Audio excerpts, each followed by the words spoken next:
දැන් අපි ඔක්කොම ඩවුන්ලෝඩ් කරගත්තු ෆයිල්ස් ටික මේ විදිහට එක්ස්ට්‍රැක්ට් කරගෙන අවසానයි. දැන් ඊට පස්සේ බලමු දැන් මේ අපි අලුතෙන්ම මැෂින් එකකට මේක දානවා නම් කොහොමද මේ සෙටප් ටික කරගන්නේ කියලා. මුලින් බලමු මේ සෙටප් කියන ෆෝල්ඩර් එකේ ඇතුළේ තියෙන සෙටප් එක රන් කරලා කොහොමද සෙටප් කරගන්නේ කියලා. මේ විතරම setup.txt කියලා මෙන්න මේ ෆයිල් එක. මේ ෆයිල් එක ඩබල් ක්ලික් කරාම මේ විදිහට සිස්ටම් එක සෙටප් වෙන්න හනවා. මේ ස්ක්‍රීන් එකේදී මේ විදිහට ඕකේ කරනවා. මේ ස්ක්‍රීන් එකේදී අපි සිලෙක්ට් කරනවා මෙන්න මේ කම්පියුටරේ ගේ පින්තූරේ තියෙන මෙන්න මේ බටන් එක. මේ බටන් එක ක්ලික් කරාම මේ විදිහට කන්ටිනියු කරන්න හනවා. මෙන්න මේ විදිහට තමයි මේ වගේ මැසේජ් එකක් ආවොත් කෙලිම යස් කරලා ඉස්සරහට යන්න. මේකෙන් කියන්නේ ඔයගොල්ලෝගේ මැෂින් එකේ මේ ෆයිල් එක දැන්ටම තියෙනවා කියන එක කමන්නේ යස් කරලා කෙලිම ඉස්සරහට යන්න.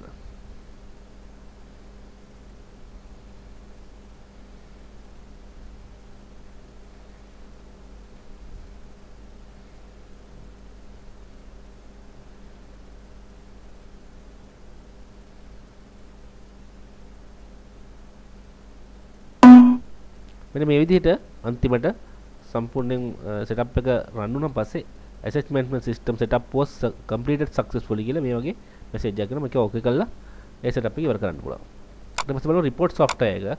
ඒ කියන්නේ මේ crystal report කියන software එක කොහොමද අපි install කරගන්නේ කියලා. මේක තියෙනවා මෙතන මේ setup icon එක. මේක double click කරලා අපිට මේක install කරගන්න පුළුවන්. මේ විදිහට මේක next කරන්න තියෙන්නේ. මෙතනදී අපි මේ accept කියන option එක select කරලා next කරනවා. මෙතෙන් දහනවා cd key එකක්. මෙතන දෙන්න ඕන නම් ඔයගොල්ලෝගේ unit එකේ නම අපිට මෙතන දෙමු දැන්ට delete of asset management dam කියන එක. මේ විදිහට කැමති එකක් දාන්න පුළුවන්. cd key එකක් අහනවා. cd key එක අපි දෙන මේ folder ඇතුලේ තියෙන serial number කියලා file එක. මේ file එකේ මෙන්න මේ තියෙන key එක තමයි මෙතනට copy කරලා දාන්න ඕන. මේ විදිහට කොටසින් කොටස copy කරලා එතනට paste කරන්න. ඒක තමයි ලේසිම දේ. බලාගෙන type කරනකොට වඩා මේක වරදින්න නැති ලේසි ක්‍රමයක්. ඊට පස්සේ next කරන්න. මෙතනදි මුකුත් වෙනස් කරන්න ඕනේ next. දැන් මේක මේ විදිහට install වෙන්න පටන් ගන්නවා.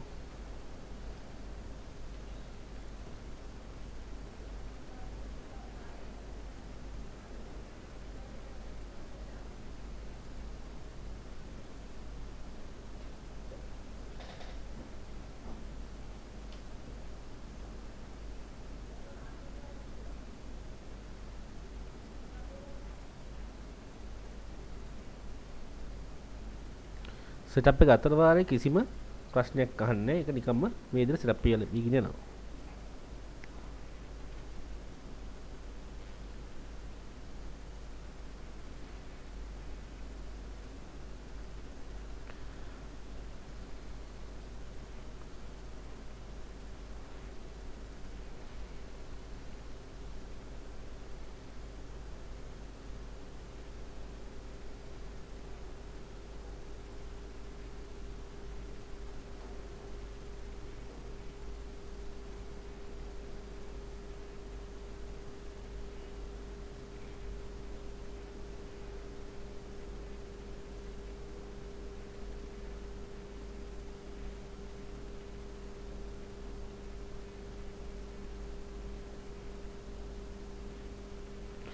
මේ වගේ ස්ක්‍රීන් එකක් ආවොත් මෙතන මේ අහන්නේ මේ software register කරන්න register later කියලා එතනින් අයින් වෙන්න. දැන් මේක install වෙලා ඉවරයි. මේක finish කරලා installation එක ඉවර කරන්න පුළුවන්. ඊට පස්සේ ඔයගොල්ලන්ට කරන්න තියෙන්නේ මේ අපි extract කරගත්ත ඉස්සෙල්ලා AMS for data centers කියන folder එකක්. ඔයගොල්ලෝගේ version 1 එක. ඒ කියන්නේ මේක ඉස්සෙල්ලා ඔයගොල්ලෝ ගිය අවුරුද්දේ data දාපු folder එක තියෙනවා නම් දැන්ටම machine එකේ ඒක CD එක right කරගෙන ඒක එතනින් delete කරන්න. ඊට පස්සේ මේ folder එක copy කරලා එතෙන්ට දාන්න. දැන්ට නැත්තම් මොකුත් කෙලින්ම මේක copy කරලා දාන්න පුළුවන්. මම ඔයගොල්ලන්ට කියන්නේ මේක දාන්න කියලා D එකට. හේතුව virus එකක් මොකක් හරි ආවොත් 100කට දාලා 100 එකේ තියෙන data ඔක්කොම මැකිලා යන්න පුළුවන් මේ වෛරස් එකේ හින්දා. ඒ හින්දා මම ඔයාලට කියන්න පුළුවන් නම් D එකක් තියෙනවා D එකට දාන්න කියලා.